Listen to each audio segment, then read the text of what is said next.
Selamat datang Mas Sabrang. Pada kesempatan kali ini, Mas Sabrang akan berbincang ya dengan saya dan teman-teman sekalian berbicara tentang anak muda. Berbicara tentang bagaimana integrasi antara sains, sosial budaya dan juga agama. Nah, mungkin ketika kita membahas sains, sosial budaya dan agama serta anak muda itu sendiri, tidak bisa ya kita luput ya Mas Sabrang tentang bagaimana kondisi saat ini, di mana banyak sekali kompleksitas persoalan manusia yang kian menghujam kehidupan kita ya saat ini, dan terutama di sosial media mungkin, di bagaimana kita diantarkan ke era baru di dunia digital yang banyak sekali problematika muncul, kita scrolling dan banyak sekali entah itu hoax lah, entah itu ada yang menyebarkan berita-berita yang tidak pas dan lain sebagainya yang kemudian bisa mengganggu entah itu mental dan kehidupan kita sehari-hari. Dan di sini mungkin kita akan lebih spesifik untuk bicara bagaimana kita melihat krisis tersebut, bagaimana kita menghadapinya, dan bagaimana kita kemudian bersikap untuk langkah ke depannya. Mungkin pertama saya akan bertanya ya Mas Sabrang, mohon izin bagaimana ini menurut Mas Sabrang kita ketika melihat krisis yang tengah kita hadapi di masyarakat sekarang, khususnya pemuda. Bagaimana Mas Sabrang melihat krisis tersebut datang kepada anak muda ini sendiri? Ini pertanyaan yang sederhana tapi jawabannya agak panjang ini. Kalau menurut saya, kan ini yang ditanyain pendapat saya bagaimana tentang krisis yang terjadi sekarang. Nggak hanya anak muda sih menurut saya. Tapi saya coba tarik ke belakang dari cara melihat society, terus kemudian masuk ke problematika sekarang ini. Kalau saya mengutip Niklas Luhmann, salah satu sosiolog, dia mengatakan bahwa society itu adalah emergence, muncul dari komunikasi. Jadi hanya ketika ada komunikasi, kemudian terjadi yang namanya society. Bersandarkan pada teori itu, jadi kita bisa melihat bahwa cara berkomunikasi itu sangat berpengaruh dengan keadaan atau society yang terbentuk. Oke, itu dulu pertama. Siap. Yang kedua, ada komponen ini. Setahu saya belum pernah ada dalam sejarah peradaban manusia yang mengalami pertumbuhan moda komunikasi secepat ini. Secepat 20-30 tahun terakhir. Kalau kita melihat perpindahan dari cara berkabar lewat surat ke telegram itu lumayan lama. Telegram terus kemudian ke pager ke SMS ke WA sosial media. Itu waktu yang sangat pendek berevolusi. Kalau kita ngelihat 200 tahun ke belakang, dalam satu umur manusia, 60 tahun katakanlah gitu ya, itu perkembangan teknologinya nggak terlalu cepat lah, nggak terlalu signifikan, sehingga society, para manusia-manusianya yang membangun society-nya punya waktu untuk beradaptasi terhadap moda komunikasi yang terjadi. Tapi dengan kecepatan seperti ini, nah moda komunikasinya sangat berubah cepat. Society untuk beradaptasi itu mengalami lag nih, mengalami ganjilan. Nah itu yang kemudian menurut saya memunculkan banyak problem. Salah satunya begini problemnya, dalam society itu selalu terjadi ada yang namanya regenerasi. Generasi tua, generasi muda, generasi tua, terus terjadi regenerasi terus lah. Nah, salah satu yang menurut saya agak berat efeknya di sini karena perubahan komunikasi yang gitu cepat sehingga menghasilkan jenis society yang berubah secara cepat. Ini generasi tua sama generasi muda ini sama-sama masuk pada dunia baru. Biasanya kan gini, generasi tua lebih pengalaman, yang muda manut wes harus yang tua kan bertahap kan gitu. Sekarang ini tambah pendek nih, generasi tua itu sama-sama baru nih masuk moda komunikasi yang baru, dan generasi muda itu juga baru karena umurnya, generasi tua baru karena teknologinya baru. Jadi masuk society sama-sama baru. Nah ini kalau bertabrakan dengan mekanisme senioritas seperti dulu, ini jadi agak kisruh nih. Karena yang tua yang merasa harus diikuti, yang generasi tua yang merasa lebih berpengalaman, lebih tahu dan seterusnya, itu ternyata tidak benar-benar baru nih di sini nih. Orang dia juga masuk dunia baru kok. Sama-sama bareng sama-sama anak baru nih. Terus sementara yang anak mudanya natif digital misalnya, natif digital, dia baru secara umur sehingga pengalaman pribadinya mungkin lebih rendah daripada yang tua, tapi pengalaman dia di digital lebih adaptif dia karena dari lahir sudah tahu digital. Dia tahu betul bagaimana menarik informasi, memilah informasi dan seterusnya. Penelitian terakhir misalnya mengatakan bahwa penyebaran hoax lewat WA itu justru lebih banyak dari generasi tua, generasi muda justru lebih sedikit nyebarin forward. Bahaya ya generasi tua. Nah bagaimana kalau tidak ada jembatan nih? Kalau tidak ada kesadaran bahwa yang generasi tua juga anak baru, generasi muda juga anak baru. Ini kalau tidak ada pertemuan dari itu untuk mencari hipotesis terbaik menghadapi keadaan berikutnya, yang terjadi seperti ini. Wong tua merasa harus dipatuhi, ngomong gini harus dipatuhi, sementara yang muda nggak gitu juga kok, ngotot juga. Nah, jadi kalau garis bawahnya yang kita perlukan sebenarnya adalah kerendahan hatian dari semua generasi untuk menyadari bahwa kita sebenarnya sama-sama menghadapi dunia yang baru ini. Nah, berarti persimpangan ya teman-teman. Sangat persimpangan. Bagaimana kita kemudian ada gap tadi dan generasi tua dan generasi muda memasuki era baru secara bersamaan. Nah, tinggal bagaimana di stream yang sama ini kita bertemu dan saling menemukan istilahnya titik keseimbangan ya. Nah, bagaimana nih menurut Mas Sabrang, apakah permasalahan tersebut ini menjadi ada urgensi untuk kita dalam menginisiasi sesuatu seperti itu, Mas? Sangat ada urgensinya karena kalau kita lihat tadi dari Niklas Luhmann tadi bahwa society datang dari komunikasi, emergence sebetulnya emergence dari komunikasi. Berarti modal komunikasi dan ruang publik tempat komunikasinya adalah menjadi titik kunci untuk menemukan hipotesis bagaimana seharusnya society ke depan. Nah ini kalau di situ tolak ukur antar manusianya aja belum jelas, yang terjadi adalah ribut nggak jelas pasti. Ya. Berarti ruang temunya itu adalah komunikasi ya? Ruang temunya adalah ruang publik yang diampu oleh jenis komunikasinya seperti apa. Nah, bicara ruang publik nih teman-teman, karena Mas Sabrang sendiri sudah mengerucutkan tentang bagaimana kita bertemu antar generasi di ruang komunikasi, di ruang publik ini sendiri, kira-kira ini kan tadi sempat saya singgung ya Mas tentang Symbolic ID tadi. Nah, apakah itu menjadi urgensi terbesar Mas Sabrang dan kawan-kawan untuk menginisiasi Symbolic ID ini sebagai ruang temu atau ruang publik yang bisa memberikan kesegaran baru dan istilahnya menjadi titik temu ya, integrasi antar komunikasi lintas generasi ini Mas Sabrang. Boleh kita dengar ya bagaimana ini Symbolic ID memberikan sebuah ruang baru untuk kita semua. Setiap orang pasti punya point of interest-nya di sebuah bidang tertentu. Kalau dunia modern ini kan sudah sangat kompleks nih. Ilmu alam pecahnya jadi segini banyak, ilmu sosial pecahnya dari segini banyak, ekonomi pecahnya dari segini banyak. Jadi hampir tidak mungkin ada satu orang yang tahu semua hal. Jadi satu orang punya interest 1-2 dia ahli di bidang itu tapi dalam tanda petik bodoh di bidang lain. Semua orang pasti punya bodohnya lah. Nggak mungkin sampai semua orang ada orang yang pintar di semua hal. Nah, itu menghasilkan kompleksitas seperti ini. Karena yang di ruang publik itu yang dibicarakan adalah bermacam-macam. Ada satu parameter yang kita perlukan ketika ngomong di ruang publik. Saya nyebutnya, saya nggak tahu istilah di formalnya ya, tapi saya nyebutnya gauging. Gauging itu apa ya? Cek ombak. Gauging, cek ombak. Kalau kita ngomong sama orang nih, dia ahli apa ya? Kalau dia ahli pertanian nih. Berarti informasi dia tentang pertanian itu akan saya anggap berbobot karena saya tahu bahwa dia ahli nih.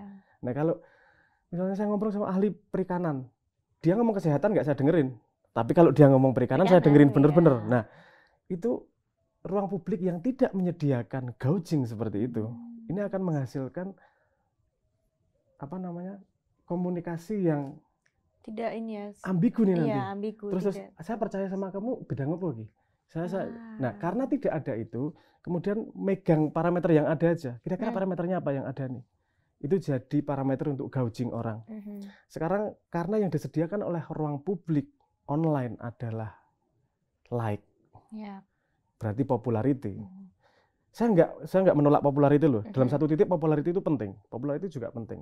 Yang berbahaya adalah ketika parameter popularity digunakan sebagai pintu masuk untuk menilai manusia secara utuh. Nek populer berarti omonganmu bener kabeh. Nah, Kalau kamu populer berarti yang kamu bicarakan pasti valid. Belum tentu nih. Belum tentu. Setiap orang punya interestnya sendiri-sendiri. Tapi yang disediakan ruang publik di dunia internet sekarang adalah parameter itu. Sadar nggak sadar sih, saya juga terjebak dengan itu. Kalau ada yang dulu ketika saya masih aktif di Twitter misalnya, kalau ada yang mention followernya 100 sama followernya 10.000, saya pasti ada beda nih.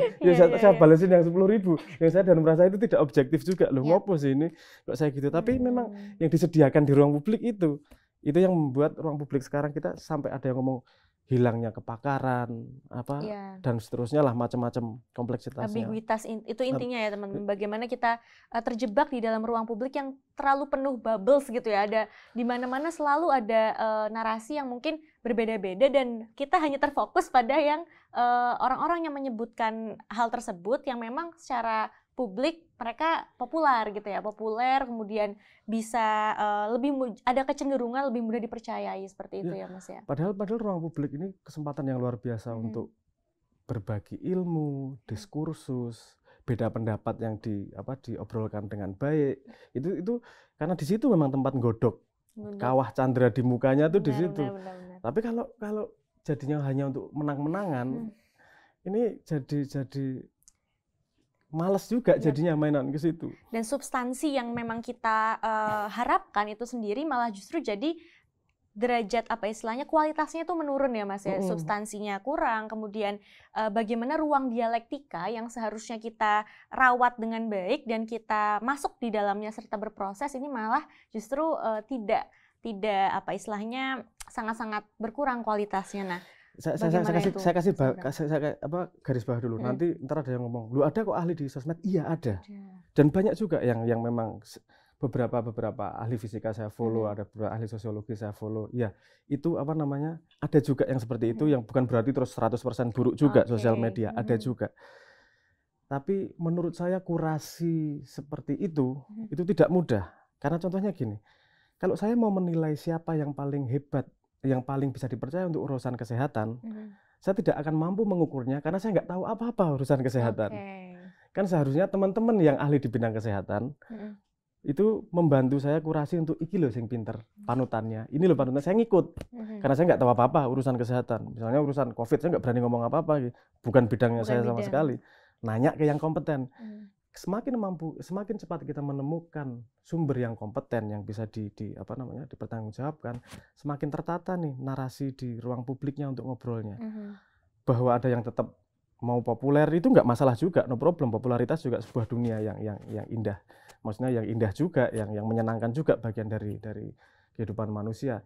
Tapi kalau itu jadi satu-satunya parameter untuk mengukur manusia di ruang publik, itu jadi menurut saya berbahaya itu. Jadi itu merupakan masalah. Jadi kita tidak boleh berpatok hanya pada itu saja ya Mas ya. Mungkin banyak yang personal brandingnya itu bagus gitu ya di sosial media, namun di ranah ekspertisnya itu kurang. Seperti itu. Nah, ini teman-teman, kita sudah mengarah ke situ sebagai mungkin masalah utama ya. Kita sudah menyepakati bahwa itu adalah common problems yang kita temuin di ranah komunikasi kita, di ruang komunikasi digital kita saat ini.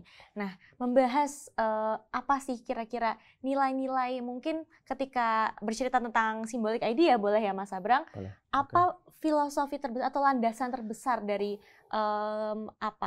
arah gerak yang memang Mas Sabrang ingin tujukan dengan Symbolic ID dengan Symbolic ID tadi. Oke, tentang Symbolic ID sekarang masuk pada posisi beta di Play Store, baru ada di Android, dan itu kalau urusan rumah baru bangun tiangnya, kalau ngomong fondasi gitu, belum sebagai rumah juga belum jadi juga. Tapi saya pengen cerita visinya di sini. Sebenarnya problem awalnya adalah kegelisahan awalnya dari sini. Saya dengan Mak Iyah dan dengan banyak acara di berbagai tempat itu menemukan orang-orang yang sungguh-sungguh belajar, seneng pengen belajar, dan punya inisiatif. Misalnya ada inisiatif pertanian, ada inisiatif perikanan, ada yang ngurusi sungai. Saya mendedikasikan hidup saya 6 tahun buat sungai, misalnya seperti itu. Dan orang-orang itu tidak semua punya mendapat kesempatan untuk belajar secara formal. Mungkin ada batasan ekonomi, ada batasan jarak, macam-macam lah.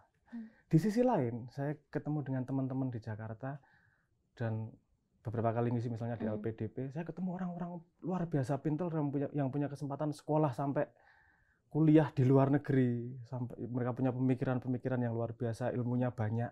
Saya bermimpi nih, gimana ya kalau ilmu itu yang nggak mampu diambil oleh yang tidak punya ekonomi, tapi bisa diajarkan oleh yang teman-teman yang memang punya kesempatan privilege untuk belajar lebih itu. Jadi tidak bully intelektual kepada yang bodoh, dalam tanda petik yang tidak punya kesempatan belajar, tapi justru saling membantu. Nah, saya menemukan konsepnya Bapak Ki Hajar Dewantoro itu, di mana semua tempat adalah belajar, semua orang adalah guru, semua orang adalah murid, dan semua tempat adalah sekolah. Itu menurut saya konsep yang luar biasa. Karena itu hanya bisa dilakukan dengan teknologi sekarang. Teknologi sebelumnya nggak bisa nih. Nggak bisa bertemu dengan mudahnya. Bertemu dengan mudahnya. Gitu. Sekarang mungkin ini menarik ini. Berarti kan cuma harus bangun parameter, ada sebuah ruang publik, dimana bisa saling belajar satu sama lain. Saya pengen, kalau mimpi saya pembicaraannya di situ, ngobrolnya adalah memang meningkatkan kapasitas. Yang pengen belajar bisa belajar dari yang punya kesempatan sekolah. Yang punya kesempatan sekolah punya manfaat sekolah 1 orang tapi sing pinter 100 orang, itu kan menarik tuh. Karena misalnya setahu saya Indonesia tahun kemarin itu mahasiswanya cuma 7.100.000 di antara 270 juta Indonesia nih. Bagaimana ya kalau ada pendidikan seperti itu? Anyway, kita membutuhkan jawaban baru terhadap metodologi pendidikan ini. Awalnya dari situ. Jadi di simbolik ini nanti ke depannya ini ada aspek bagaimana menumbuhkan kapasitas personal, dan bagaimana ada aspek sosial di mana ada exchange ilmu yang tercatat. Jadi nggak hanya exchange ilmu yang hanya tanya jawab, tapi tercatat juga di ruang kajian apa. Jadi nanti akan ketahuan yang expert di pertanian siapa, yang expert di perikanan siapa. Mungkin ada yang lebih expert, tapi yang dinilai di simbolik adalah orang yang punya kemampuan dan mau membagi sama yang lain dan bermanfaat untuk yang mendapatkan ilmu. Nah, kita mencoba gitu. Kenapa itu penting? Agar menjawab itu tadi. Gauging orang gimana sih? Kalau kita ngomong di ruang publik, dia ngomong politik segini panjang, di komunitas politik kamu dianggap pinter atau enggak sih? Apakah ada pengakuan ya? Ada pengakuan nih di dunia politik. Misalnya saya nanya kesehatan, terus dia jawab. Yang jawab ini dia oleh teman-teman dari komunitas kesehatan yang tahu ilmu kesehatan, dia diakui atau tidak sih? Menurut saya itu penting karena potensi kita bisa ngobrol sama ribuan orang di sosial media, dan mekanisme kurasi itu sangat penting. Saya nggak akan cukup waktunya untuk membaca 1000 komen 500 komen dan kemudian milih yang mana gitu. Tak bantulah siapa yang menurut teman-teman kesehatan yang pantas dipercaya siapa, yes tak itulah. Karena itu juga butuh kerendahan hatian, maksudnya nggak kalau memang nggak tahu urusan kesehatan ya coba dengerin dari yang memang ahli di situ. Nah, dari simbolik kan gitu, ada personal growth-nya yang kita sebut sebagai Kalpataru, yang sekarang belum ada di simbolik lagi, kita develop itu. Bagian Kalpataru itu sebuah metodologi untuk mengkomprehensi ilmu yang segitu luas. Itu metodologi yang dibangun yang diperkenalkan itu teori lama sebenarnya dari Niklas Luhmann juga yang disebut sebagai Zettelkasten itu.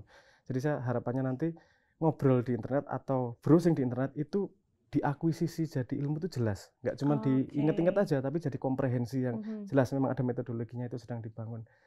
Setelah ada alat untuk menumbuhkan diri, ada tempat untuk saling berbagi, di mana saling menumbuhkan, nanti akan ada poin, ada nilainya.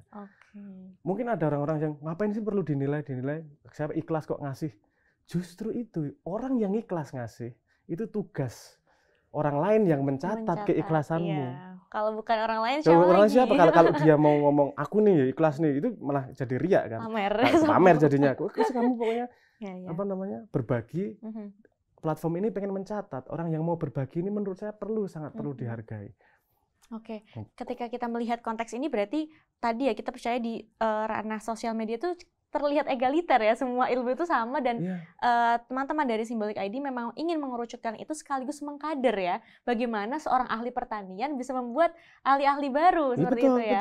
Kita ada ruang publik yang bisa menemukan expert dengan orang-orang yang ingin bergelut di bidang itu secara apa istilahnya secara militan ya. Mereka secara militan 6 tahun di sungai, 6 tahun di pedalaman. Ini dia sudah punya semangatnya nih. Iya. Aku 6 tahun ngurusi sungai. Tapi kadang-kadang dia nanya gitu, sebenarnya ilmu sungai itu gimana toh? Ini ngurusi sampah nih gimana sih? Ini hubungannya sama apa namanya irigasi gimana sih? Mungkin itu di luar pengetahuan yang dia miliki, dia butuh pengetahuan kontekstual. Cepat, aku jawabannya ini gimana nih? Dia bisa masuk ke sebuah ruang kajian, bertanya, ngambil ilmunya, mengimplementasikannya. Nah, ini kan rollingnya jadi cepat. Dan kalau yang dianggap tinggi di society adalah orang yang mengajarkan orang lain. Nih, kalau orang mau bagi ilmunya dan dia dianggap tinggi oleh society. Ini panjat sosial, caranya adalah dengan membagi ilmu. Efeknya di society, semakin orang pengen panjat sosial, semakin banyak yang pandai. Itu kan ada ini ya, apa namanya, stimulus-stimulus seperti itu jadi tumbuh ya. Saya membayangkan sebuah society di mana apa namanya ruang publik itu memang untuk panjat sosial. No pro itu wajar, panjat sosial itu wajar. Cuman parameternya apa? Yang sekarang kita pakai panjat sosial kan kaya-kayaan, atau populer-populeran. Kalau sekarang ditambah satu parameter panjat sosialnya adalah siapa yang mau bagi ilmu. Nah itu menurut saya satu parameter yang berbeda untuk tambahan sesuatu yang baru.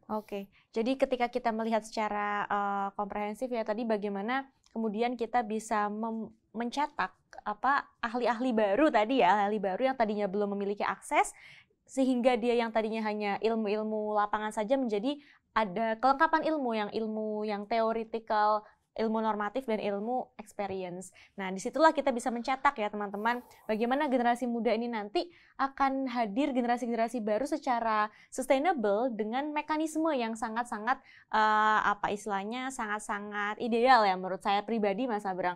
Ini sangat-sangat bisa memberikan efek yang baik untuk generasi ke depan dan ini mungkin masuk ya ke misi kemanusiaan ya karena tema kita hari ini adalah ada tentang anak muda kemudian sosial juga ya. Kemanusiaan dan misi kemanusiaan utama yang memang Mas Abrang garis bawahi ini selain memang tadi kalau kita coba garis bawahi ya ada distribusi atau pemerataan ilmu seperti itu. Nah, kalau menurut Mas Abrang melihat gerakan ini dari sisi misi kemanusiaannya seperti apa Mas Abrang?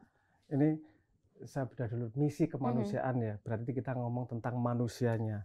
Manusianya kalau ditabrakkan dengan waktu, manusia yang sekarang, yang kemarin, yang besok, yang berikutnya, berarti kan panjang nih, nggak cuma pada satu momentum, karena ngomongnya manusia, manusia panjang. Jadi yang pengen ditawarkan oleh simbolik, yang dari ini hipotesis ya, saya nggak ngomong ini pasti benar, tapi society gitu biasanya punya hipotesis. Ini hipotesis yang kita pengen tawarkan adalah membangun sebuah society yang didasarkan pada salah satu parameternya adalah itu tadi expertise dan kemauan untuk membagi ilmu.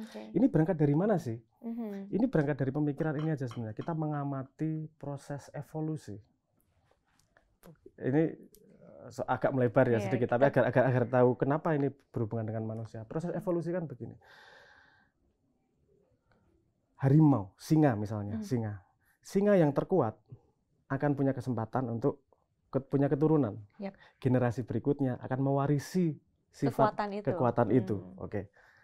Nah, kalau di alam kan gampang. Siapa yang paling lama bertahan hidup dan dominan paling kuat, dia akan bertahan dan menurunkan anak. Si anak akan lebih adaptif karena yang paling kuat adalah yang paling adaptif.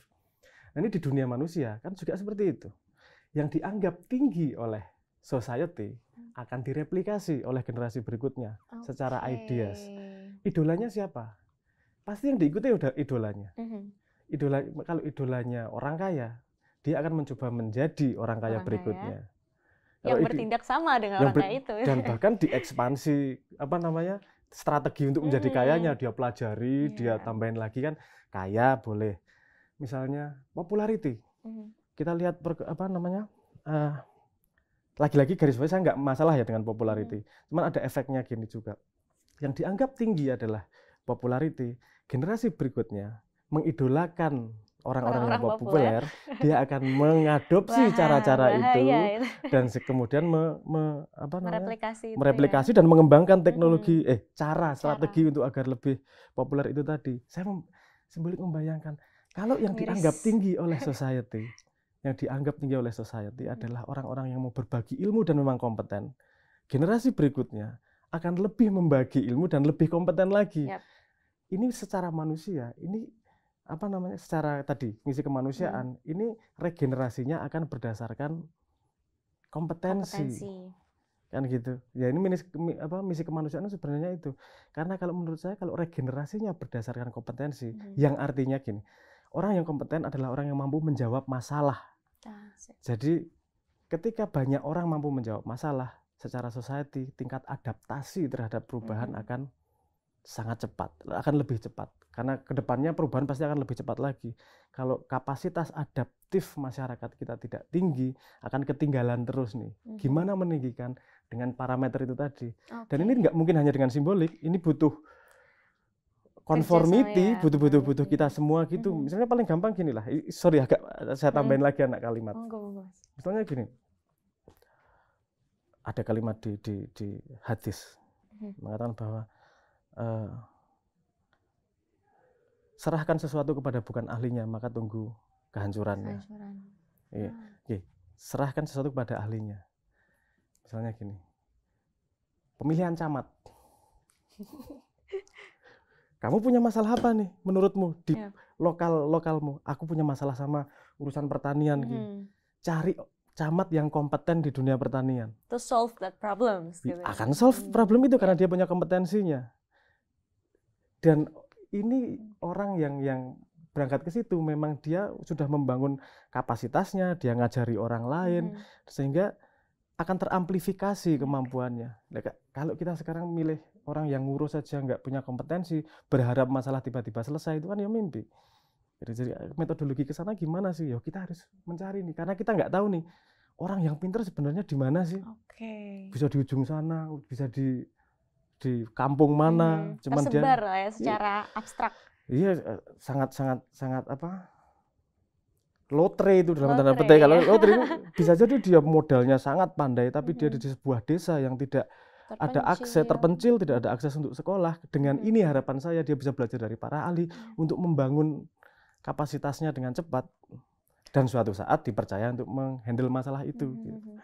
Luar biasa. Jadi mungkin yang hendak saya garis bawahi di sini adalah bagaimana mungkin agak saya kaitkan ya dengan higher order thinking skills ya, yang mana perubahan dari lower order thinking skills ini ke higher adalah salah satunya tadi Mas Noh Sabrang sebutkan adalah solving problems, yang tadinya kita hanya ya sudah metode edukasi kita ya menghafal, kemudian ya udah aplikasi, tapi saat ini kita menganalisis, kemudian berdiskusi ya, sekaligus mengkader keilmuan-keilmuan baru di generasi berikutnya, dan yang terpenting adalah solving the problems, pemecahan masalah. Nah, di sini mungkin kita melihat bagaimana ini masuk nih Mas ke variabel kedua, teknologi.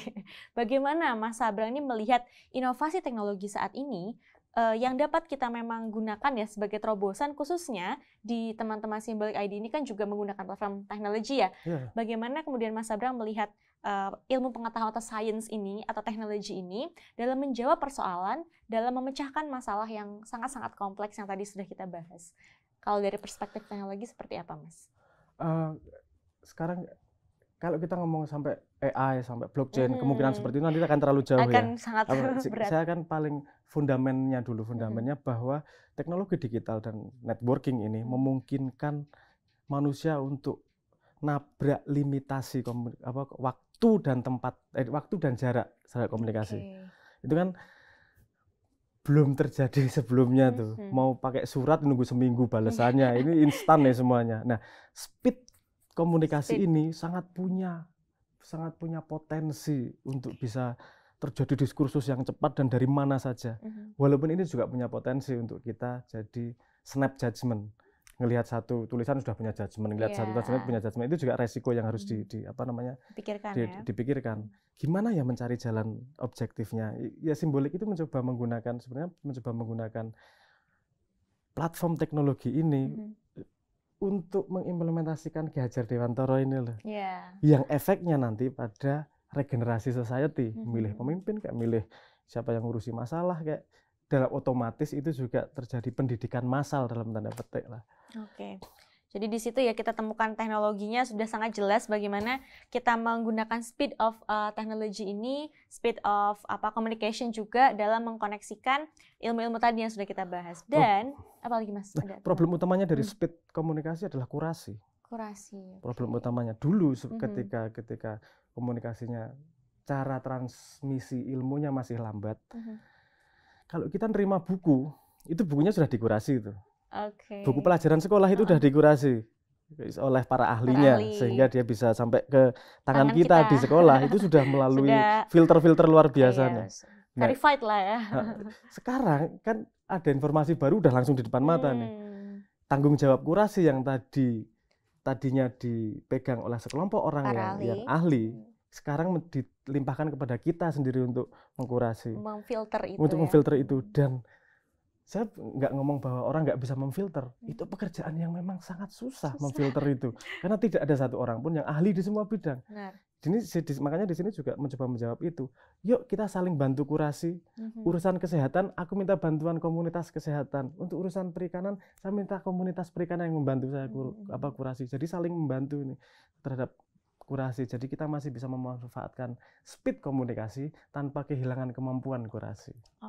Harapannya kan gitu. Itu ya, berarti semangatnya sudah sangat jelas teman-teman. Tadi sudah kita bahas kemanusiaan ya, misi kemanusiaan sudah, kemudian misi yang memang sifatnya sains ya, teknologi pun lintas generasi kita akan menurunkan ilmu-ilmu bermanfaat ini, dan bicara soal bagaimana manusia ini sendiri melakukan effort atau berusaha dalam proses tersebut. Nanti kita mungkin akan bahas ini ya Mas, hal terberat apa dan lain sebagainya. Namun sebelum ke situ, karena memang tadi kita meng-highlight juga tema keagamaan ya, bagaimana Mas Abrang mengkoneksikan perjuangan-perjuangan ini atau konteks dalam memperjuangkan persebaran ilmu yang bermanfaat lintas generasi ini ke dalam konteks keagamaan, dan mungkin secara spiritualitas ya, yang mungkin anak muda sekarang itu banyak yang membenturkan antara sains dan agama. Seperti apa menurut Mas Abrang? Itu jadi tema yang lebar lagi, tabrakan sains sama agama itu. Nanti coba saya agak geser di situ. Ini aspek agamanya di mana sih? Ini menurut pandangan saya seperti ini. Yang paling disediakan agama adalah kesadaran horizon yang jauh. Kalau kita sehari-hari kita kan mikir besok gimana ya, bulan depan gimana ya, setahun gimana ya. Dengan agama kita dipaksa kalau udah mati nanti neraka atau surga ya. Itu jadi sebenarnya mindset terhadap perang jauh. Nggak ngomong perang nggak enak lah. Ini kalau populernya di dunia sekarang yang disebut sebagai infinity game, finite game sama infinite game. Itu mindset yang sama sekali berbeda itu. Agama sebenarnya menyediakan kita tanpa sadar menyediakan mindset infinite game. Infinite game itu bukan urusan menang kalah. Infinite game itu urusan stay longer on the game, perpetuate the game. Kan poinnya di situ. Iya, perpetualnya. Jadi simbolik di sini kan bahwa ada aspek finite game. Siapa yang paling kompeten dalam sebuah bidang itu masuk, tapi objektif utamanya kan panjang nih. Objek utamanya bukan hanya untuk satu generasi ini, generasi berikutnya, tapi sebuah mekanisme yang bisa kita pakai sepanjang mungkin nih kalau bisa nih tambah baik society-nya gitu. Jadi yang bisa mengajak kita pada infinite game itu sebenarnya agama awalnya. Mungkin banyak orang yang nggak setuju, maksudnya apa infinite game? Mungkin banyak yang nggak setuju dengan dogma ya. Neraka sama surga tidak bisa dibuktikan, Tuhan tidak bisa dibuktikan. Saya pengen jawab tentang itu. Pertama, secara utilitarian, secara fungsi itu berfungsi buat kita. Kalau kita sudah punya infinite game, kita akan punya mindset yang berbeda untuk merespon keadaan. Orang yang mikir surga neraka itu pasti beda sama orang yang hanya mikir sukses atau tidak. Ada limitasi-limitasi yang berbeda. Itu ada efek pada society, tapi itu dari pembicaraan sosiologi yang panjang itu.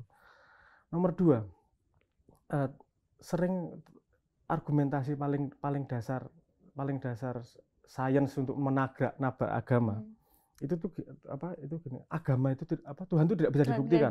Tidak bisa dibuktikan. Makanya ngapain percaya sama agama? Saya pengen ngomong dari sudut pandang utilitarian lagi. Sains itu mengatakan tidak ada bukti, itu bukan berarti bukti tidak ada. Tidak ada bukti, Ini harus teliti ini. Tidak ada bukti tidak sama dengan bahwa itu bukti tidak ada. Karena ketidakadaan itu juga perlu bukti. Kadang sesuatu yang tidak ada itu belum tentu tidak membuktikan apapun gitu ya. Ini maksudnya saya pengen mengajak dari saya nggak gini, saya nggak ngomong agama itu pasti benar. Nanti saya petakan lagi sedikit ini tentang bagaimana tentang sains dan tentang agama itu. Tapi saya pengen satu poin ini bahwa jangan lupa loh bahwa sains juga ngomong seperti itu tentang sesuatu yang tidak ada buktinya itu bukanlah bukti bahwa itu tidak ada. Karena ketidakadaan itu juga butuh bukti. Ini bukan teori. Kalau Anda mau ngeriset lebih lanjut, ada contohnya ini. Contohnya bagaimana ketika Einstein mengatakan ada yang namanya ether. Tidak ada yang bisa membuktikan ether. Tapi nggak ada yang ngomong bahwa itu tidak ada. Hanya ketika Michelson-Morley membuat eksperimen di mana terbukti bahwa ether tidak ada, kita sampai pada konklusi bahwa ether itu tidak ada. Jadi ketidakadaan itu perlu bukti juga eksperimen. Dan itu proses ya, berarti belum tentu kita bisa membuat judgement, tidak ada bukti ya berarti. Iya, tidak ada bukti kok, berarti enggak loh. Tidak ada bukti itu bukan bukti bahwa tidak ada. Menarik. Kadang-kadang itu lupa. Nah, tapi saya pengen kemudian berikutnya ya, bagaimana menggabungkan bagaimana meletakkan agama dan sains dan seterusnya lah ya. Menurut saya sains kan gini, sains adalah sebuah metodologi untuk mengakses, untuk menilai sesuatu secara logik yang rigid. Logik berarti pakai akal. Nah, dalam pengalaman hidup saya memahaminya seperti ini. Saya nggak ngomong harus seperti itu ya, saya bercerita tentang saya sendiri. Hidup itu soal dolan, hidup itu soal main, soal berkelana. Berkelana itu ada beberapa level. Ada berkelana pakai fisik, limitasinya seberapa. Anda harus pakai kendaraan bermotor, harus pakai pesawat, nggak mungkin ke Mars. Berkelana susah, yang sampai sekarang belum ada manusia yang ke Mars berkelana secara fisik. Tapi secara akal, kita bisa berkelana sampai galaksi-galaksi nih, lebih jauh nih. Nah, yang secara fisik kita sudah mengalami sehari-hari. Berkelana secara akal disediakan dengan kendaraan yang namanya sains. Berkelana secara rasa dan spiritual itu tidak bisa pakai kendaraan sains, pakai kendaraan agama. Jadi tidak bisa, ini kendaraan berkelana yang berbeda memang. Saya nggak ngomong mana yang benar, itu kita kompleks ngomong benar salah nanti. Tapi kalau saya membaginya di situ posisinya, saya berkelana rasa, spiritual. Apa sih spiritual? Saya mendefinisikan spiritual adalah hal-hal yang kita alami, hal-hal yang tidak bisa ditangkap oleh indera. Jadi bukan oleh mata, oleh telinga, oleh hidung, oleh rasa. Yang di luar itu semua, itu yang disebut sebagai spiritual. Sehingga spiritual, saya menyebutnya itu. Gimana nge-approach itu? Salah satu metodologi yang tersedia adalah yang namanya agama. Bahwa agama mengalami kan ada yang ngomong gini, agama itu nggak jelas tabrakan dengan sains apa dan segala macam. Semua sistem mengalami degradasi kok. Semua sistem mengalami mengalami penurunan. Ya, mengalami bias-biasnya dan ada agama pasti ada seperti itu. Sains juga ada, jangan salah. Kalau Anda mau nge-track ada yang namanya disebut sebagai p-hacking. P-hacking itu bagaimana kemudian diteliti lagi betapa beberapa jurnal sebenarnya nggak valid juga karena urusan sama p-hacking itu. Sains juga nggak bersih-bersih nggak sevalid itu juga ada makanya tabrakan. Ada relativitas kebenaran juga. Jadi yang dibutuhkan di sini adalah kebijaksanaan melihat relativitas tersebut. Ini cukup Bayesian logic, ini probabilitasnya cukup tinggi untuk dipercaya dan digunakan, pakai, no problem. Jadi saya tidak pernah pengen menabrakkan sains, agama, sama fisik itu tadi, nggak pengen saya tabrakkan, karena itu tadi punya kulminasi satu output, yaitu action. Saya nggak peduli kamu sains seperti apa, agamamu seperti apa, saya pribadi ya, saya nggak melihat itu. Actionmu seperti apa? Kalau actionmu membantu orang lain, actionmu berkontribusi positif pada society, nyata saya hargai, saya hormat, angkat topi. Tapi kalau kamu ngomong kebenaran entah dari sains, entah dari agama, ngomong kebenaran sampai langit, tapi kontribusi misalnya sama society negatif, berarti itu cuma teorimu, itu nggak jadi actionmu juga, itu cuma pengelanaan akal yang minta konfirmasi kebenaran. Yang penting actionnya lah, gimana gitu.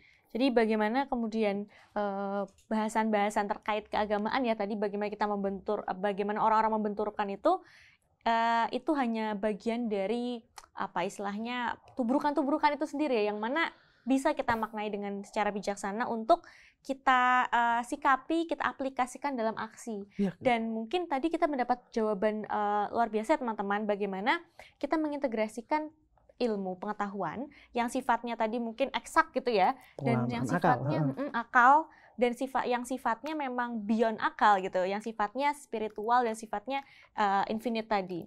Nah, mungkin ini nyambung ke ilmu sosial profetik juga ya, bagaimana kemudian kerja-kerja kita sehari-hari ini kita koneksikan ke dalam konsep spiritualitas, ke dalam semangat-semangat yang berlandaskan humanity, ke dalam semangat-semangat yang juga berlandaskan transendensi seperti itu ya.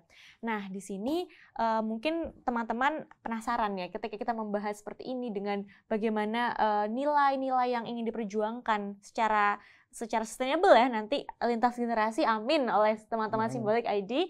Apa kira-kira kesulitan atau keresahan terbesar yang memang menjadi mungkin hambatan atau mungkin masalah-masalah lah yang Mas Sabrang alami hingga detik ini gitu dalam memperjuangkan hal tersebut? Saya ngomong kesulitan yang tidak hanya spesifik di Symbolic dulu ya. Sebenarnya paling susah itu yang namanya prasangka. Bukan justru dari teknologinya, dari apa segala macamnya. Yang paling susah itu justru prasangka. Ada paradigma, ada paradoks seperti ini. Kita semua pengen berinovasi. Saya konekkan inovasi itu dengan kreativitas. Agak panjang ya, sorry ya, ini agak panjang, nggak apa-apa. Menarik, ya, Mas. Oke. Kita definisikan kreativitas dulu apa. Kalau kreativitas adalah kemampuan untuk generating idea, untuk membuat idea.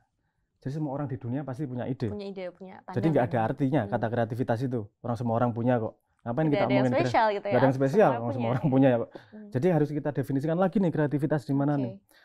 Katakanlah kreativitas adalah seide yang tidak dimiliki oleh banyak orang. Hanya sedikit orang yang memiliki. Dan itu bermanfaat untuk orang banyak.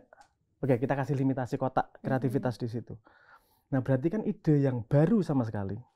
Orang lain nggak mikir. Dan bermanfaat untuk orang banyak. Ada dua parameter itu. Problemnya adalah kalau sesuatu baru, itu tidak ada tolak ukur lama yang bisa mengukurnya. Wong barang baru kok. Kalau barang baru gimana kamu mengukurnya dengan cara lama?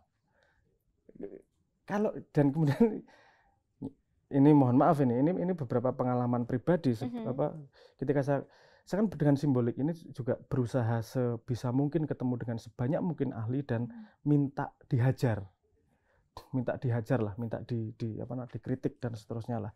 Karena saya yakin saya bukanlah orang yang cukup lengkap untuk bisa bikin hipotesis seperti itu. Jadi masukan dari banyak pihak amat sangat saya senang sangat saya cari. Salah satunya adalah pertanyaan yang membuat saya sedih adalah gini. Enggak semua ya, ada beberapa. Pertanyaannya terus gini kemudian. Emang ini pernah dilakukan di mana? Inovasi ini. Saya jadi bingung. Kalau parametermu lama, namanya bukan inovasi dong, namanya itu replikasi. Itu namanya replikasi. Banyak orang claiming itu, ini saya punya inovasi. Dan saya melihat, nyun sewu, dari pengalaman pribadi, banyak orang-orang yang menurut saya punya power sekarang, punya kekuasaan sekarang, itu tidak mampu ngejudge sesuatu yang baru, karena dia terkungkung dari parameter yang lama. Ada paradoks gini, ayo kamu dorong inovasi, tapi kemudian kalau bikin inovasi, itu nggak pernah dilakukan di mana-mana itu. Bukti suksesnya mana? Lihat indikatornya gitu ya. Ini sesuatu yang baru itu nggak ada indikatornya. Contoh suksesnya di mana? Kalau ada contoh suksesnya bukan inovasi namanya kan gitu jadinya. Ini memang ada high risk high return di sini. Ada high risk dalam inovasi.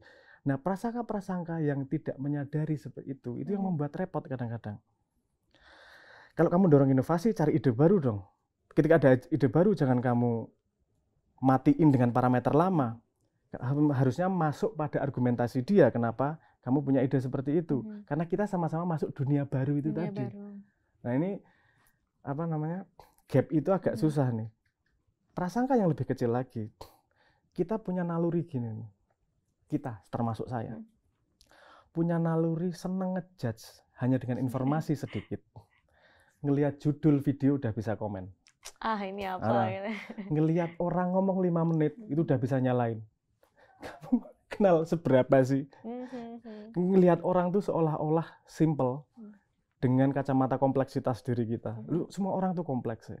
Dan kadang-kadang simbol itu juga sering mengalami apa namanya cercaan-cercaan lah dalam tanda petik. Saya sih yo bukan sedih sih, saya Bu ayo tuh diskusi.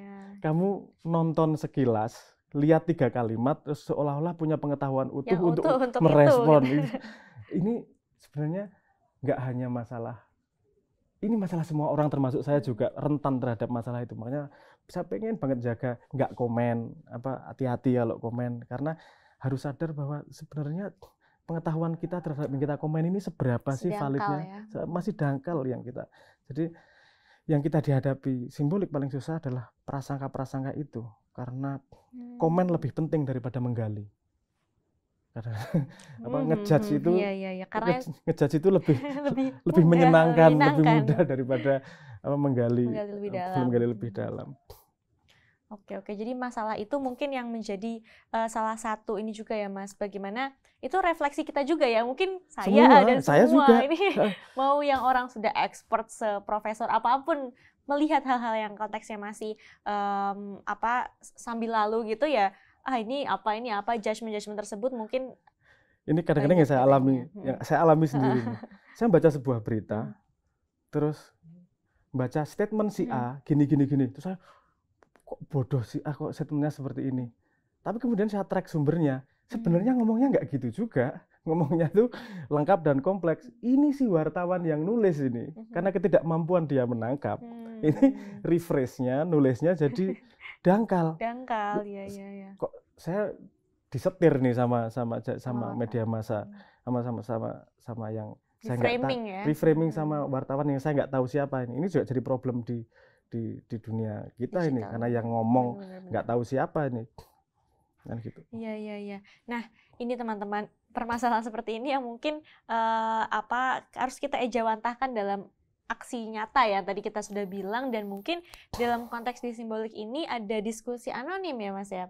Nah itu mungkin bisa dijelaskan bagaimana, kalau saya sendiri tertarik ya Mas, bagaimana diskusi anonim ini kemudian membawa narasi-narasi tersebut atau mengintegrasikan tadi ada nilai-nilai yang kita bahas, manusiaan, sains ya, teknologi dan agama itu sendiri ke dalam satu wadah yang mungkin kira-kira Mas Sabrang sendiri pernah nggak menemukan kerumitan atau bagaimana kemudian kita menganalisis hal tersebut kalau dalam konteks diskusi di anonim, dan mungkin teman-teman pengen lebih tahu lebih dalam ya, tahu tentang bagaimana sih diskusi anonim itu sendiri konsepnya. Saya unpack sedikit ya. Ini kalau di simbolik itu ada 3 aspek, 2 yang sudah dibangun.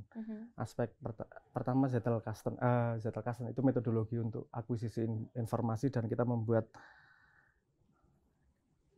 ini, mohon kata-kata pendek ini jangan gampang dijudge, karena mesti digali. Teman-teman. Tapi nggak harus sekarang ini karena kompleks ini juga.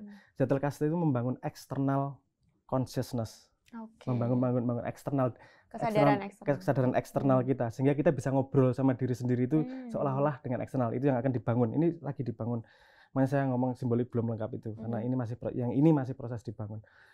Yang kedua adalah ada interface. Kita nyebutnya sebagai interface. Sekarang masih namanya interface, entah namanya. Interface adalah seperti sosial media biasa. Jadi ketahuan siapa orangnya, ngomong apa ketahuan. Parameter yang ditulis, yang didapatkan adalah like. Jadi mendapatkan popularitas juga di situ. Kita tidak anti popularitas kok. Cuman proporsional gitu aja. Terus satu lagi yang disebut sebagai public space. Kalau di interface itu follow-nya follow orang. Kalau di public space itu follow-nya follow ruang kajian. Yang kamu tertarik apa sih? Pertanian, perikanan, psikologi, terserah kamu follow ruang kajian. Nah, yang anonim itu adalah diskusi di public space, di ruang kajian. Karena isi lebih penting daripada siapa di situ. Daripada siapa yang mengatakan. Tapi jangan ada kekhawatiran begini, ngawur nanti kalau kalau anonim gitu. Kita sudah memikirkan itu, jalan keluar kita adalah begini. Fungsi identitas itu apa sih? Fungsi identitas menurut kita, menurut analisis kita, fungsi identitas adalah tempat menampung kredensial apa yang kita lakukan. Apa yang kita lakukan. Jadi si A ini seneng maling. Si A ini nggak bisa dipercaya. Itu karena kejadian sehari-hari dikonek dengan identitas. Iya. Jadi yang dibutuhkan adalah suatu alat penampung dari perilaku yang banyak dia lakukan. Nah, gitu. Dan ada konklusi siapa dia di sana gitu. Dan itu nempel di dia. Nah, di public space walaupun anonim, tapi penilaian di situ itu nempel di identitas aslinya. Jadi kamu ngawur tuh ya nggak masalah. Poinmu akan turun dan kamu akan tidak dipercaya ketika kamu muncul dengan identitas aslimu. Jadi kamu anonim ketika diskusi, tapi apa yang kau lakukan diskusi itu nempel di identitas aslimu. Kenapa penting anonim ini? Itu tadi problem kita generasi tua sama generasi muda sama-sama masuk nih di dunia yang baru nih. Jadi saya nggak pengen ada bias subjek personal, ya, bias subjek. Ayo kita objektif aja lah. Betul. Jadi ketahuan ya Mas. Jadi kayak imbang lah. Kita tadi udah ada yang masuk ke benar-benar ranahnya person gitu, dan di dalam anonim ini kita masuk ke yang sifatnya abstrak ya. Bagaimana kemudian siapapun itu, mau pokoknya kakek saya, mau membuat statement dan lain sebagainya. Dan dikritik bareng-bareng di public review. Karena salah satu poin yang luar biasa dari sains adalah kemauan untuk, dari mekanisme sains ya, kemauan untuk public review. Kamu punya gagasan, di review bareng-bareng. Yang review, yos nggak ketahuan siapa. Dan gini, efek yang menarik di simbolik ketika kita melakukan beta ini, dia di ruang kajian A bisa ribut nggak karuan, di ruang kajian yang lain tiba-tiba jadi teman tanpa tahu satu sama lain, karena bukan orangnya nih, gagasannya. Dan anonim di sini agak parah nih di simbolik. Anonim itu nggak nempel, kamu anonimnya misalnya kuda hitam, terus di mana-mana kuda hitam, nggak seperti itu. Di simbolik itu anonim hanya ada dia hanya konsisten di satu thread. Ketika ganti thread, beda lagi. Ganti. Tapi dia di satu thread itu konsisten. Nah, ini juga ada efek yang menarik gini. Orang jadi nggak malu untuk belajar. Bertanya jadi nggak malu karena tidak merasa saya bodoh nanya ini. Takut salah, nanti dibully gitu kalau takut dibully. Nanya aja. Orang nggak tahu juga kamu siapa kok. Nah, itu efek dalam tanda petik efek positifnya lah dari anonim. Saya seorang profesor menanyai seorang anak SMA gitu. Bisa saja. Sangat mungkin karena nggak ketahuan di sini. Itu tadi yang motret sederhana, khawatirnya gini. Kalau anonim bisa ngawur loh. Ngawurmu di public space itu berefek panjang. Karena ngawurmu dengan kamu di poin jelek sama yang lain, itu nempel di identitasmu. Omonganmu berikutnya tidak akan dipercaya oleh yang lain. Tapi ketika di anonim, diskusi anonim ini tidak akan nempel, misalnya karena memang namanya tidak nempel, tapi poinnya nempel. Poinnya nempel di situ. Jadi kalau kadang ngelihat obrolan orang yang namanya nggak tahu siapa, tapi bisa ketahuan, ini bintangnya ini kelas 3 bintang 2 ini di psikologi. Jadi cukup ahli dia di psikologi.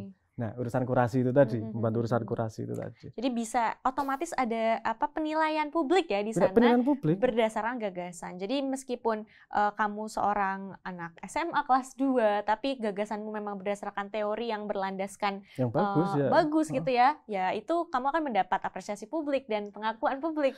Penilaiannya pun juga berbeda dengan sosmed lain. Karena penilaian yang poinnya tinggi itu jadi hitung lebih berat daripada yang poinnya rendah. Kalau kamu ngisruh terus poinmu rendah, kamu mau ngasih nilai yang lain juga efeknya kecil. Kamu bisa pakai buzzer 1000, jelekin satu orang, sama ahli 3 ngomong itu bagus, bisa menang ahli 3-nya. Karena di sini bukan one man one vote di public space itu. Kalau di interface one man one vote.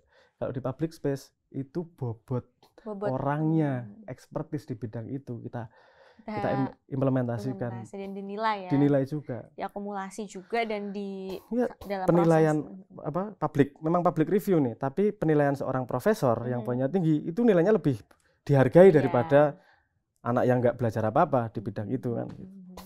Menarik. Dan di sini mungkin tadi ya Mas Sabrang juga menggarisbawahi bagaimana kreativitas dan inovasi atau kreativitas dan teknologi. Yang ini mungkin ketika teman-teman mungkin akrab ya dengan design thinking ya. Bagaimana tadi ketika kita coba review adanya kita berawal dari konteks permasalahan ya, konteks problem yang ada di realita, kemudian ada nilai-nilai yang memang kita satukan ya, ada kemanusiaan, teknologi dan juga ada agama juga. Nah mungkin di menuju akhir nih Mas Sabrang nih, mungkin teman-teman mungkin sangat penasaran ya dengan bagaimana kelanjutan atau diskusi ini lebih dalam, namun kita akan coba kerucutkan bagaimana dari perspektif agama ya. Kita melihat Mas Abrang tadi kan sudah melihat filosofi landasan agama. Nah, ketika Mas Abrang melihat pemuda, melihat konteks pemuda dengan kapasitas spiritualitasnya saat ini gitu, yang memang bisa kita lihat bersama, bagaimana kemudian kita bersikap untuk lebih memperjuangkan ini secara bersama-sama, karena mungkin ada pesimisme ya di masyarakat kita saat ini ketika melihat anak muda saat ini jauh dari nilai spiritualitas, jauh dari nilai ABC. Padahal tadi kita sudah bersepakat bahwa dua nilai tersebut bisa kita satukan, bisa kita secara stimulan ya bekerja bersama gitu. Bisa komplementer, nggak harus substitutif, bisa saling melengkapi. Dan saya sendiri sih nggak paham yang menabrakkan itu. Kalau saya nggak boleh agama nggak boleh sains.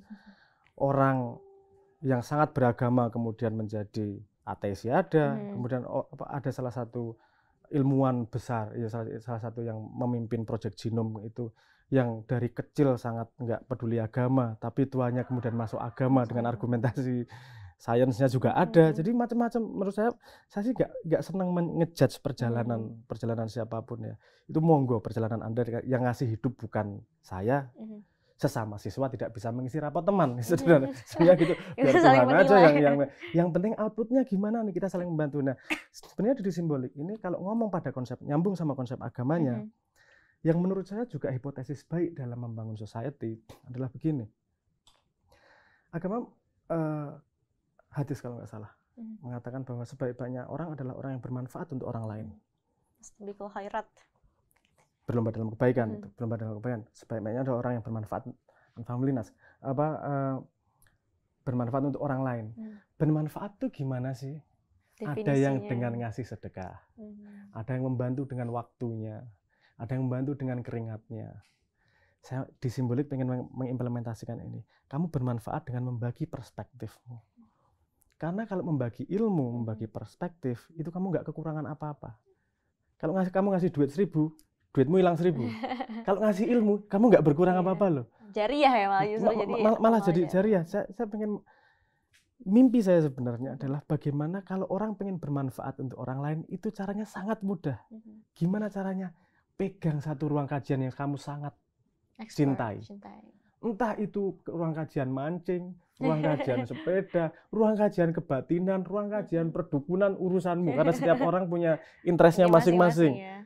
Tapi kamu pegangin bener-bener itu sebagai jariahku. Pokoknya kalau ada orang yang nanya di situ, saya menjawab. Kalau saya ada orang yang pengen tahu, saya bagi perspektif. Dan jangan gini juga, jangan merasa bahwa kamu nggak ahli. Terus saya nggak ahli, saya nggak jawab. Nah itu masalah tuh Mas, kadang banyak yang ragu-ragu. Karena yang dibutuhkan karena yang lebih penting daripada keahlian adalah perspektif. Perspektif unik itu mahal, susah nyarinya, mahal. Saya sangat menghargai. Misalnya ada di ruang kajian pertanian, kapan itu ada ruang kajian pertanian, diskusinya lebih ke arah praktis ya. Ngurusi ini ada banyak tikus di tempat saya, gimana cara ngilanginnya? Ini ada 5 teori yang menyenangkan. Dari teori yang dikasih pestisida, ada yang teori dikasih paku bertuliskan doa-doa di pojokan. Saya melihat itu indah. Saya melihat itu indah karena urusannya utilitarian nih. Mana yang paling kepake? Orangnya mau pakai yang mana terserah. Dan ini kan nggak bisa ngomong ini lebih valid dari ini, lebih berpengetahuan dari ini. Ini kan yang bisa kita lihat di situ adalah perspektif. Kadang-kadang perspektif itu amat sangat berharga. Karena kita hidup cuma punya satu perspektif nih. Ketika kita mendapat perspektif yang berbeda, entah kita sudah pernah tahu ataukah belum pernah tahu, itu akan menambah khasanah kita. Jadi berbagi di simbolik bukan hanya urusan expertise, tapi urusan kemauan untuk membagi perspektif. Itu juga. Bagaimana ada willingness ya, bagaimana kemudian mau berbagi atau tidak? Berbagi atau tidak. Dan ada bagaimana kita menumbuhkan juga kepuasan ya, karena mungkin banyak orang yang ketika kita melihat konteks sekarang ya Mas Abrang, banyak orang yang bekerja keras setiap hari, berangkat pagi pulang malam dan sebagainya, tapi mereka tidak merasa puas, tidak ada apa ya istilahnya kepuasan batin ya yang mungkin mereka rasa gitu. Saya bayangkan gini, misalnya ada orang bekerjanya marketing dari pagi sampai sore selama 5 tahun. Itu kan ilmunya luar biasa. Itu ilmunya luar biasa. Kamu spend waktu menjawab 2 pertanyaan di ruang kajian marketing untuk anak-anak baru nih. Itu kan sudah ngupgrade-nya sangat bermanfaat gitu dan ada nilai spiritual dari pengalamanmu dalam tanda petik lah. Karena ilmu kan ya juga ada spiritualnya, karena nggak bisa, ya itu tadi, nggak bisa kita pegang. Ilmu kan bisa kita pahami, dan pemahaman adalah rezeki juga. Makanya bagi-bagi rezeki, bagi-bagi ilmu itu, dan kamu nggak kehilangan apa-apa, yang mau adalah kemauan. Bayangan saya, imajinasinya, orang yang cinta ilmu atau menjalani sebuah profesi yang dia sudah punya pengalaman banyak, menyediakan waktunya menjawab 3 pertanyaan di ruang kajian yang memang dia expert, itu akan sangat membantu luar biasa banyak orang. Bagi mereka pun sangat mudah ya, dan bagi mereka sangat mudah dan sangat expert dalam hal itu. Efektif nih ruang pembelajaran publiknya. Mimpinya seperti itu. Kalau para orang tua mau rendah hati sedikit untuk bisa bagi ya, dan mungkin orang-orang yang tadi masih bergelut bekerja keras untuk dirinya sendiri, bagaimana kita ubah pandangan tersebut menjadi bekerja keras, tapi kamu juga bermanfaat buat orang lain. Jadi kerja keras mencari ilmumu itu kemudian akan tersebar secara ini bisa di-unpack, berbahaya nih. Orang bekerja keras agar bermanfaat buat orang lain. Nanti itu bisa berbahaya. Karena orang bekerja keras pasti bermanfaat orang lain, minimal keluarganya. Dia pasti bermanfaat untuk orang lain, minimal keluarganya. Okay. Yang kita coba harapkan adalah nggak cuma buat keluargamu manfaatnya, tapi buat generasi yang lain dan lebih luas. Karena itu nanti akan jariah, insya Allah lah. Kalau semua orang punya naluri, semangat untuk berbagi seperti itu, kita akan punya society yang altruis nih. Altruis. Nah itu tidak hanya hidup untuk dirimu sendiri, tapi untuk orang lain, dan memang sifatnya itu sustainable gitu ya. Ketika orang-orang bilang sustainable, inilah yang konteks yang sangat-sangat eternal gitu, dan sustainable gitu. Seperti itu. Dan mungkin ya, karena kita sudah sampai di penghujung diskusi ya mungkin teman-teman, kita ingin mengetahui nih pesan-pesan apa dari Mas Sabrang untuk teman-teman pemuda khususnya ya, bagaimana kemudian kita mengintegrasikan ilmu tadi yang kita punya, karena kan pemuda sekarang juga haus ilmu ya, cuma dalam aplikasinya mungkin masih ya butuh wadah ya, seperti tadi oleh teman-teman Simbolik. Bagaimana pesan Mas Sabrang untuk memperjuangkan atau memanjang umurkan ilmu pengetahuan yang kita kontekskan juga dalam agama, yang mana ilmu ini dapat menjadi amal jariyah, kebaikan yang tidak putus-putusnya bagi si pelaku, dan juga kebaikan manfaat yang tidak ada putus-putusnya hingga generasi belakang, hingga ke generasi ke depan. Nah, bagaimana pesan Mas Sabrang untuk generasi muda saat ini? Generasi sekarang tadi kalau definisinya haus akan ilmu ya. Menurut saya sangat baik mengumpulkan ilmu, terus untuk bermanfaat kan banyak levelnya. Bisa mengaplikasikan ilmu tersebut atau membagi ilmu tersebut, itu kan sama-sama aplikasi itu.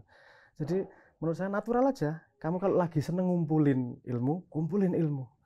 Kegiatan berbagi itu akan kemudian, kalau sepemahaman saya, semakin kita berbagi ilmu, itu semakin banyak yang balik ilmunya. Jadi justru bertambah. Matematika ilmu itu berbeda ya. Kalau matematika rezeki kan ya keluar 5.000 minus 5.000 di sini. Kalau ilmu tuh nambah terus ya. Saya bagi ilmu, probabilitasnya nambah juga meningkat. Jadi mengkonversi ilmu menjadi manfaat, saya harap dengan Simbolik itu bisa jadi lebih rendah thresholdnya. Kamu punya ilmu sendiri dan punya ilmu sedikit misalnya, tapi punya perspektif, kamu udah bisa bermanfaat.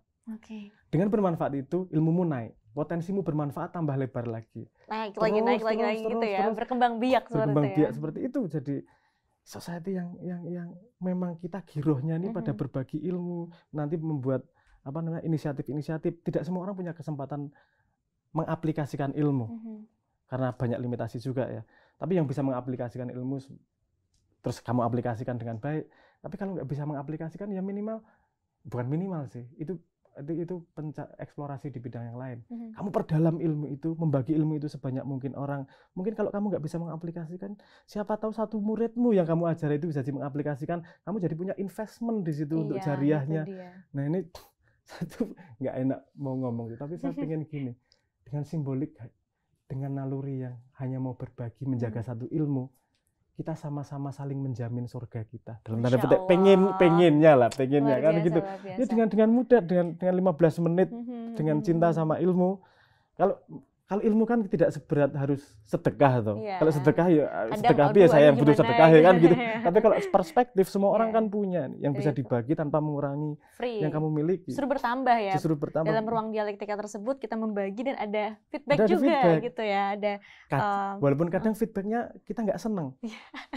Tapi feedback nggak seneng itu kalau kita anonim kan kita nggak terpojokkan ya. Nggak maksudnya harusnya nggak terluka anonim juga, tapi punya kesempatan untuk ada perspektif gini ya, siapa tahu saya yang salah juga. Jadi belajar bercermin dari orang lain juga. Gitu kan, ya. Ada gini, ada sudut pandang gini. Semakin orang luas pengetahuannya, semakin moderat dan semakin kita bisa bergandengan sebagai society yang altruis. Luar biasa. Harapannya gitu. Dan kerja-kerja kita di mungkin selama hidup gitu ya di duniawi ini tidak hanya kita kontekskan pada nilai-nilai yang sifatnya duniawi saja gitu, melainkan nilai-nilai duniawi yang ilmu pengetahuan dan sebagainya itu bisa kita kontekskan dalam nilai-nilai keagamaan yang abadi sebenarnya. Kan kalau tadi konteksnya agama adalah pada perang yang pada Infinite Games. Jadi kan kalau ngelihat pertumbuhan manusia itu sebenarnya kan melewati limitasinya. Revolusi industri melewati limitasi kekuatan organik menjadi kekuatan mekanik misalnya gitu. Mesin kekuatan mesin. Komunikasi limitasi komunikasi segini bisa jadi segini, limitasi. Jadi semua teknologi sebenarnya adalah ekstensi manusia untuk melewati limitasinya. Berbagi ilmu adalah salah satu cara melewati limitasi dari hidupmu. Karena ilmunya bisa hidup lebih lama daripada manusianya. Loh. Ya, jadi menurut saya itu adalah cara untuk bisa lebih sangat mendekati ideal. Infinite Games ini itu Bob tadi. Marley ini sebenarnya pernah bilang juga bahwa live for yourself, you will live in vain gitu. Hidup untuk dirimu, kamu hidup sia-sia, but live for others, you will live forever gitu. Kamu hidup untuk orang lain. Sebenarnya konsep itu udah di mana-mana banyak. Dulu seorang Bob Marley berbicara seperti itu, dan mungkin sekaligus untuk menutup ya, mungkin tadi Mas Sabrang juga sudah berpesan ya untuk teman-teman semua bahwa kita mungkin mengutip ya dari Ali bin Abi Thalib juga bahwa beliau pernah bilang, bekerjalah untuk duniamu ya seakan kamu hidup selamanya, tapi bekerja untuk akhiratmu seakan kamu mati besok. Jadi bekerja duniawi dan akhirat harus imbang gitu ya, untuk teman-teman generasi muda saat ini yang sedang memperjuangkan ilmunya, sedang memperjuangkan mungkin kuliahnya ya Mas Sabrang, karena saya tahu lah perjuangan kuliah itu mungkin bagi anak-anak sekarang agak sulit gitu ya. Nah, bagaimana ilmu tersebut bisa eternal gitu, dikontekskan pada afterlife kita, gimana Mas Sabrang? Menariknya adalah begini, tadi ada itu tadi, hidup untuk duniamu seolah-olah kamu hidup selamanya, tapi hidup untuk akhiratmu. Untuk akhiratmu seolah-olah besok mati. Bagaimana kalau melakukan satu hal yang otomatis dunia dan akhirat? Itu letaknya menurut saya di ilmu memang. Karena persimpangan itu ada di ilmu yang kau miliki dan kemauan untuk membagi perspektif itu tersebut kepada yang lain. Jadi yuk akhiratmu jalan, semakin banyak ilmumu, kesempatan dunia semakin terbuka. Semakin luas ya, semakin kita juga sangat bermanfaat. Hemat. Karena nalurinya saya kan orang malas. Kalau bisa jalan sedikit sebanyak-banyaknya game. Ya sambil menyelam minum air lah. Ya sambil menyelam minum air gitu. Nah mungkin sampai di penghujung acara diskusi ini, mungkin kita agak memberikan semangat ya. Kira-kira ada slogan atau semangat apa yang mungkin kita bisa gaungkan nih Mas, slogan dari teman-teman Simbolik apa kira-kira? Kalau 3 kata lah mungkin kita sebutkan bareng-bareng untuk teman-teman yang sedang menonton. Kalau Simbolik sendiri sekarang memakai slogannya Let's Grow, Let's Glow. Let's grow, let's glow. Ayo Luar kita biasa. tumbuh bareng-bareng, ayo kita bersinar bareng-bareng. Oke, dan ayo kita sebutkan itu bareng-bareng ya biar teman-teman merasa termotivasi. Aduh, Let's grow, let's glow ya. Oke, 1, 2, 3. Let's grow, let's glow. Oke, terima kasih banyak Mas Sabrang atas waktunya mau berdiskusi, dan inilah salah satu konteks nyata membagi ilmu kita ya. Semoga. Jadi kita sudah membagi perspektif. Kita berbagi perspektif, kita berbagi ilmu, dan berbagi surga ya. Kita saling mempersiapkan surga kita nanti. Insya Allah, amin. Dan akhir kata mungkin terima kasih ya Mas Sabrang. Terima kasih atas kesempatannya. Mohon maaf ya jika teman-teman, jika mungkin dari kami ada kesalahan kata dan lain sebagainya yang menyinggung perasaan dan lain sebagainya. Mungkin kami dari Mardiah Muda juga izin pamit undur diri dalam diskusi inspirasi Ahad ini. Saya Kintan Sarina Putri, biasa dipanggil Kintan, jadi kenalannya di akhir ya. Undur diri juga bersama Mas Sabrang di sini. Akhir kata terima kasih. Wassalamualaikum warahmatullahi wabarakatuh.